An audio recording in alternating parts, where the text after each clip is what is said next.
Bonjour mes amis,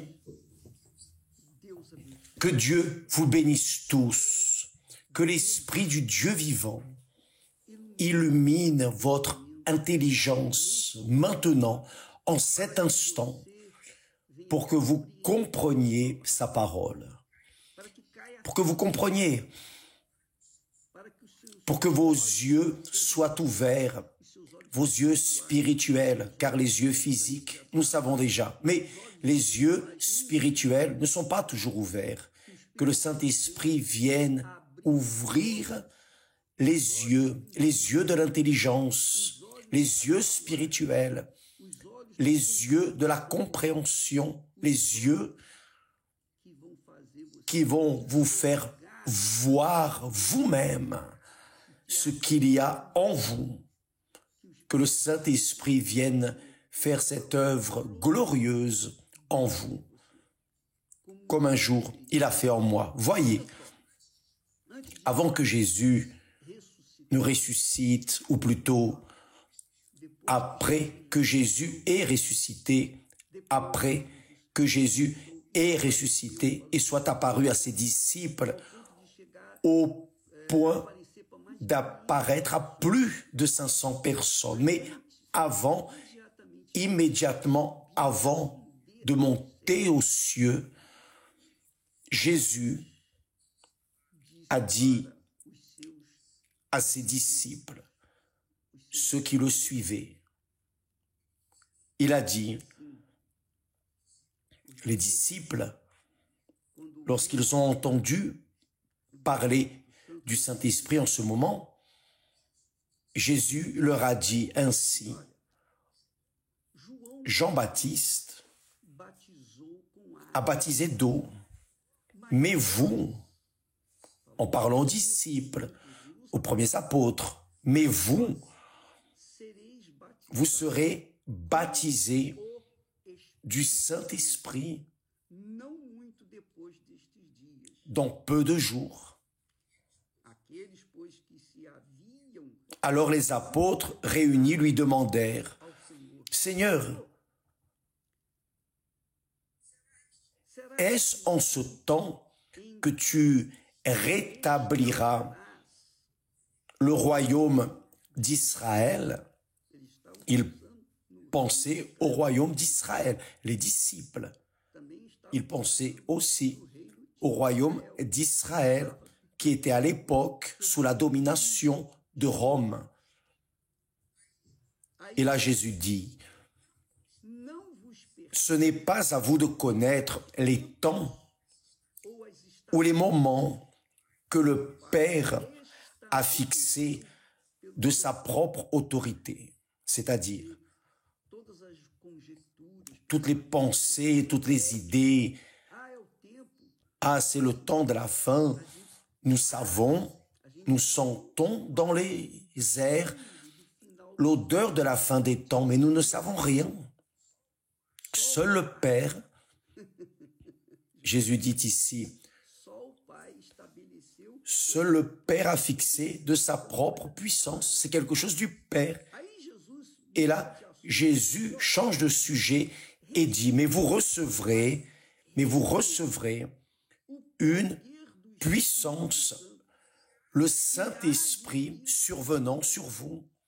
Et réellement, il est venu au jour de Pentecôte et précisément après la résurrection de Jésus, 50 jours après la résurrection de Jésus.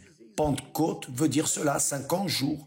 Pentecôte, 50 jours après, le Saint-Esprit est descendu sur eux au Cénacle. Donc, Jésus a parlé de ce jour. Mais vous recevrez une puissance, le Saint-Esprit survenant sur vous d'ici peu, d'ici à 50 jours. Il n'a pas dit exactement 50 jours, mais il a dit, dans peu de temps, vous recevrez le Saint-Esprit. Il a déterminé, il l'a défini, et on ne peut pas changer cette situation. Mais vous recevrez une puissance, le Saint-Esprit survenant sur vous. Et, ça c'est très important, et vous serez mes témoins, et vous serez mes témoins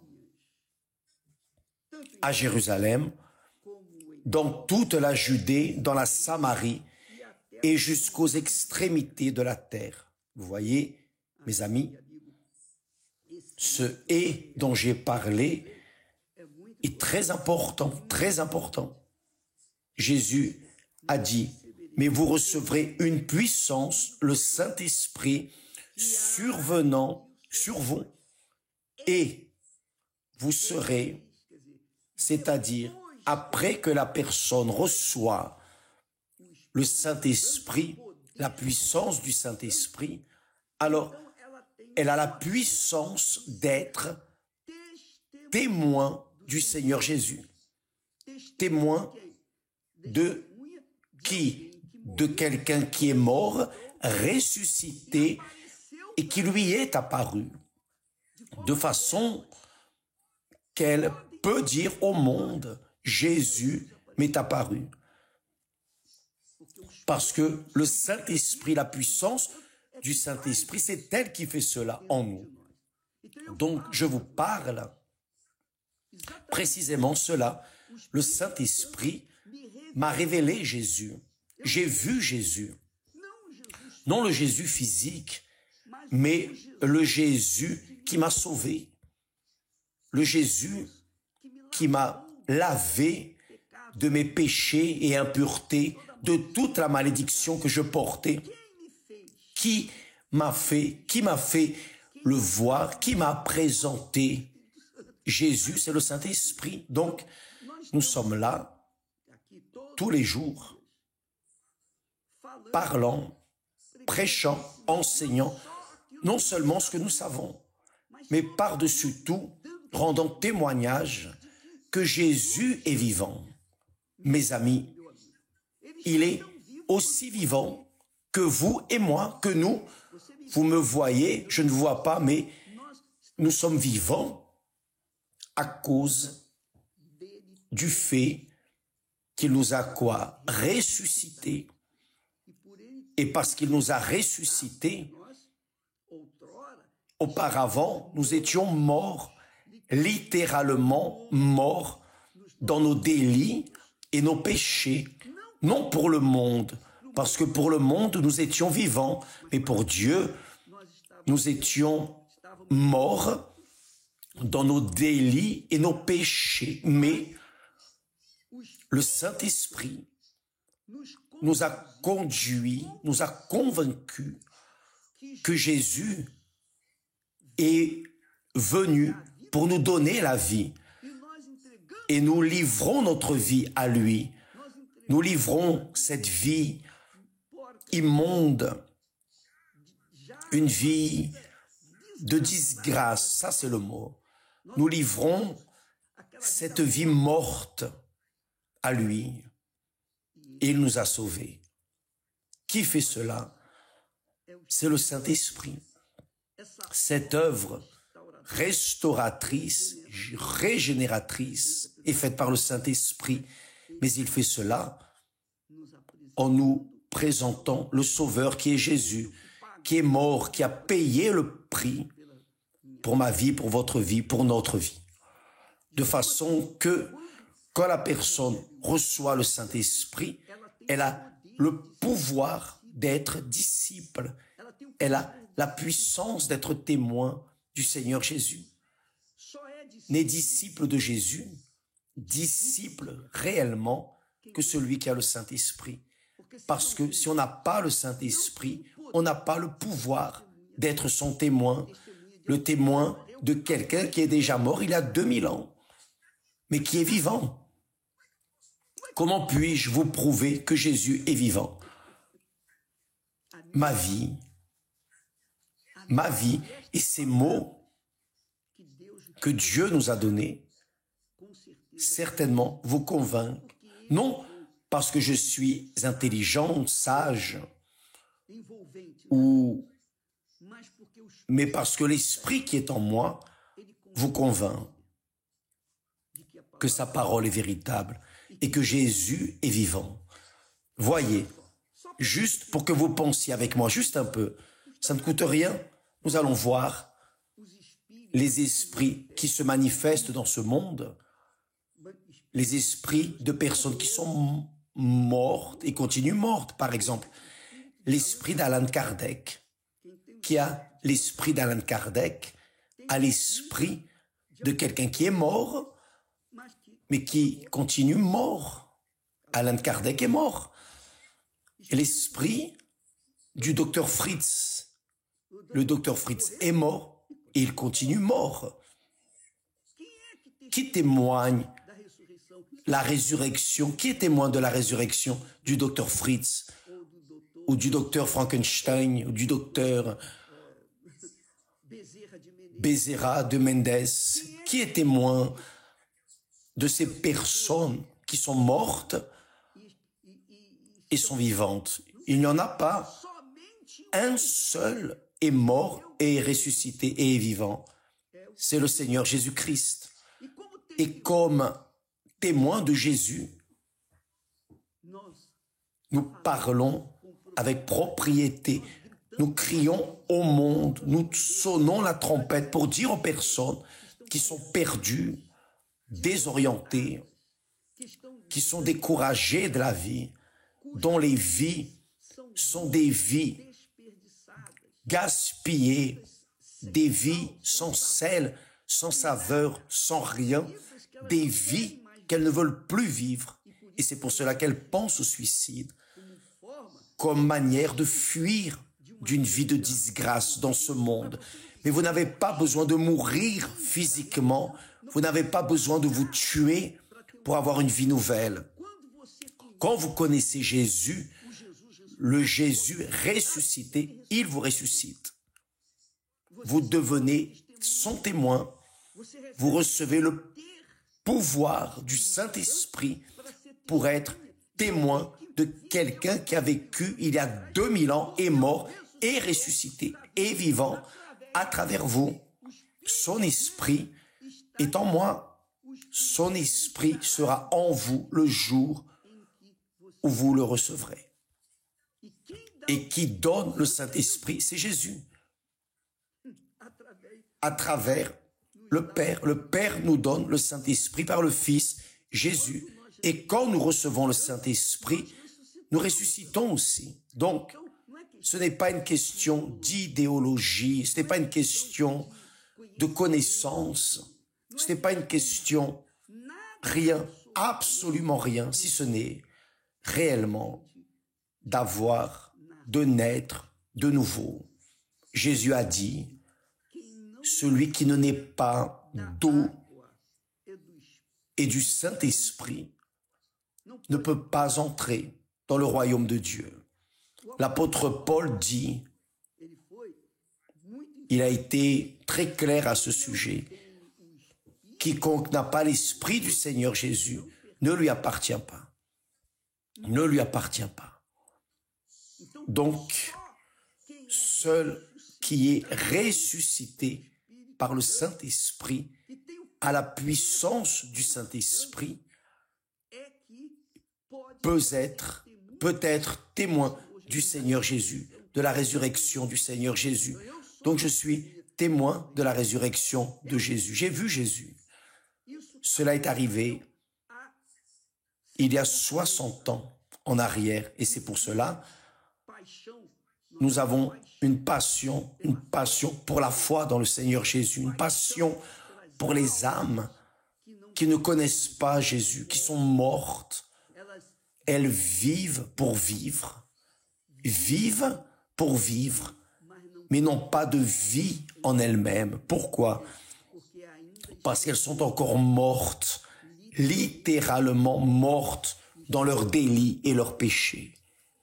Mais quand la personne entend le message de l'Évangile, que Jésus est mort et ressuscité, et a porté avec lui, est mort et porté avec lui au tombeau tous les péchés de ceux qui croient en lui, pas qui acceptent seulement. Ce n'est pas une question d'avoir une croyance, mais qui croient Croire veut dire livrer sa vie entièrement.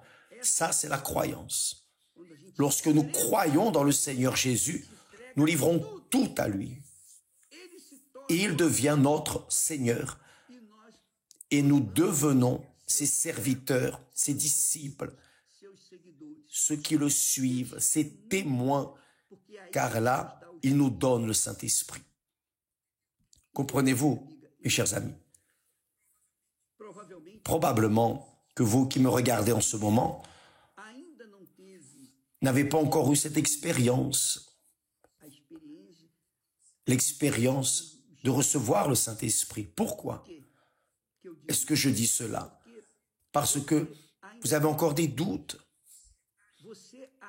Vous avez encore ces questionnements.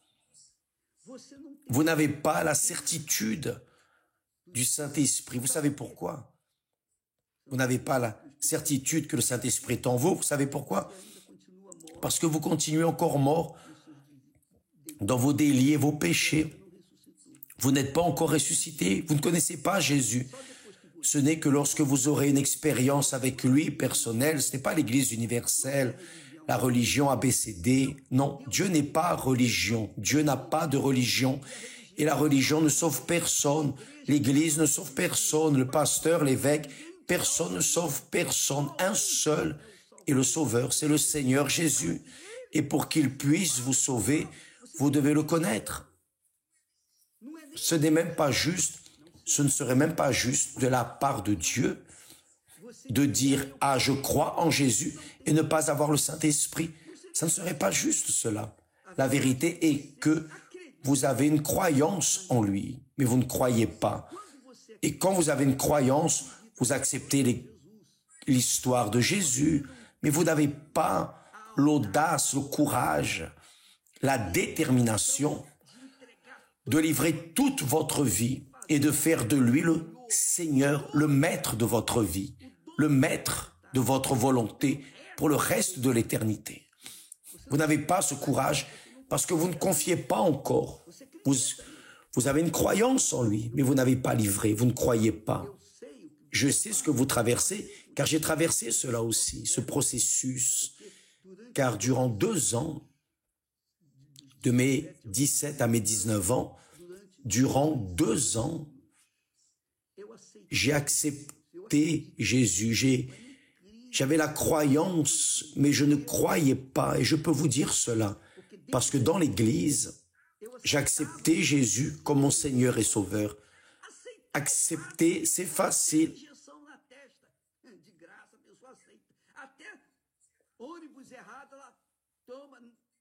Accepter, c'est facile. Quand c'est gratuit, il n'y a pas de problème. J'ai accepté plusieurs fois.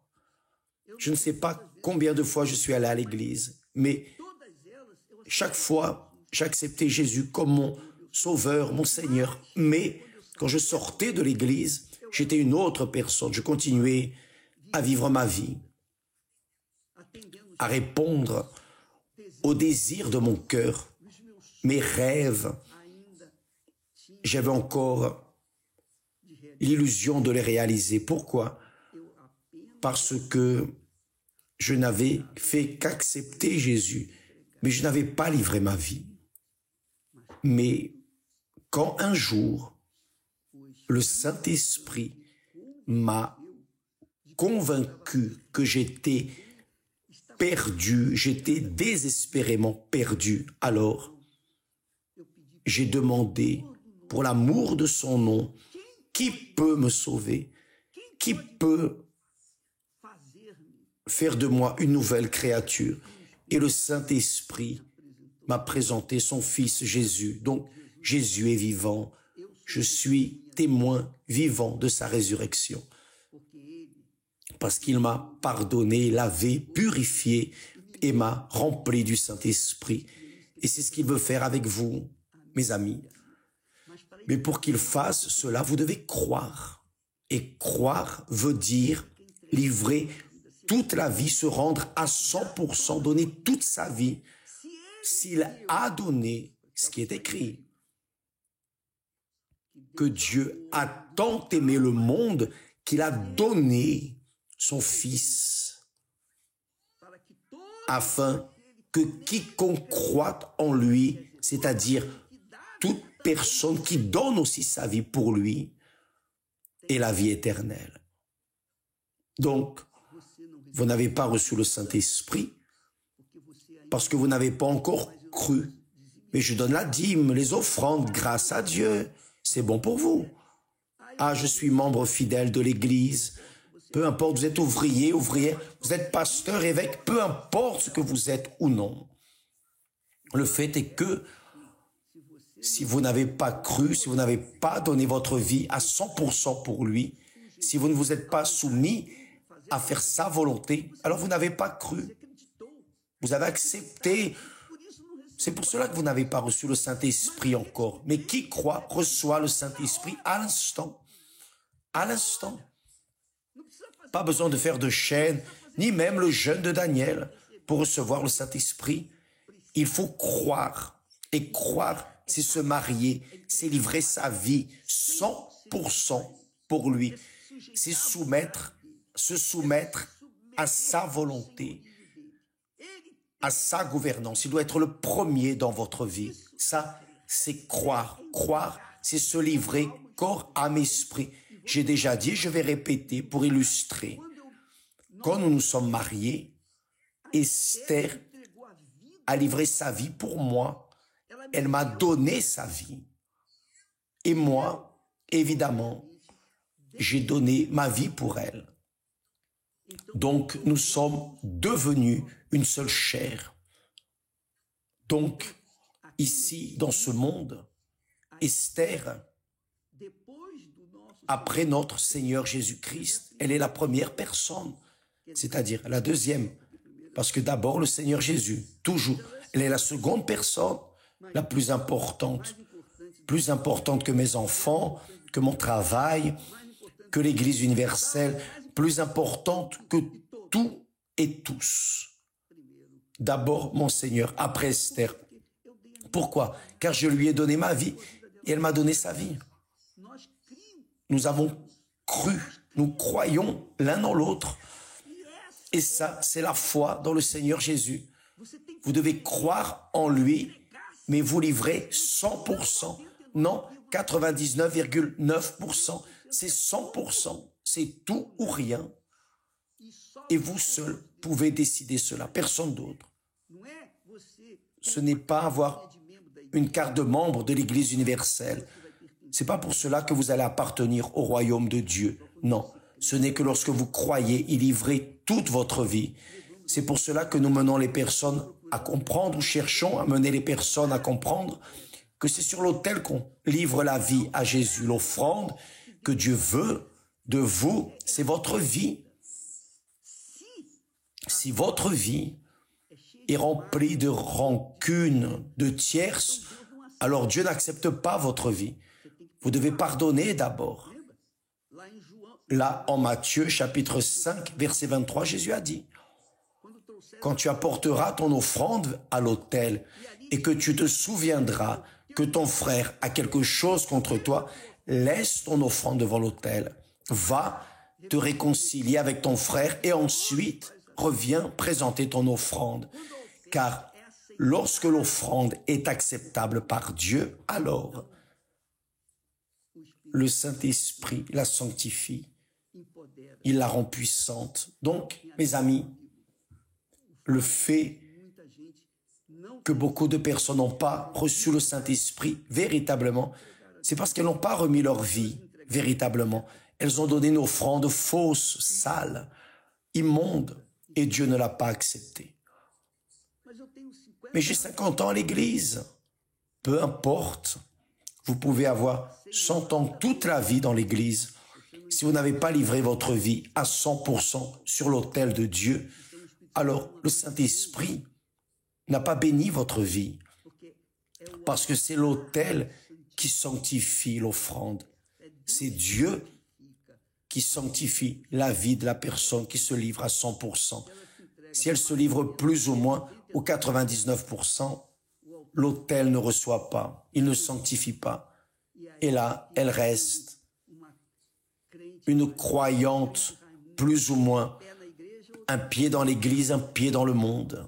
Donc, mes amis, pour être témoin du Seigneur Jésus, vous devez naître de nouveau. Et pour naître de nouveau, vous devez avoir le Saint-Esprit. C'est lui qui vous fait naître de nouveau. Il vous montre le Sauveur. Et au moment, à l'instant, vous connaissez Jésus. Jésus vous pardonne, vous lave, vous purifie.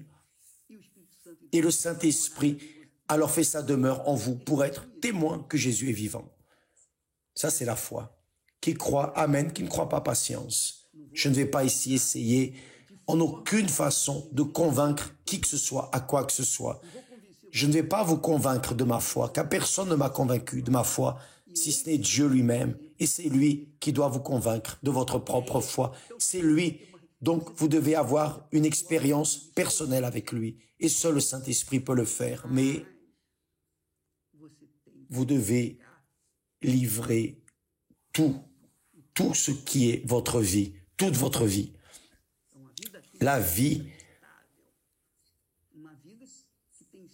qui est infernale, cette vie, il accepte comme vous êtes, pauvre, misérable, malheureux, seul, abandonné, vous n'avez personne dans la vie. Il vous accepte comme vous êtes, mais il faut que ce soit toute votre vie immonde, il l'accepte.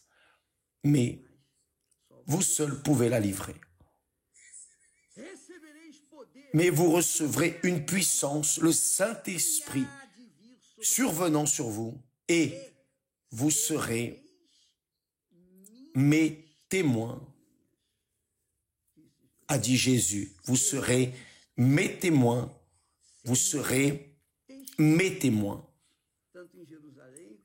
À Jérusalem, dans toute la Judée, dans la Samarie et jusqu'aux extrémités de la terre. Que Dieu vous bénisse tous et à demain au nom du Seigneur Jésus. Grâce à Dieu. Amen.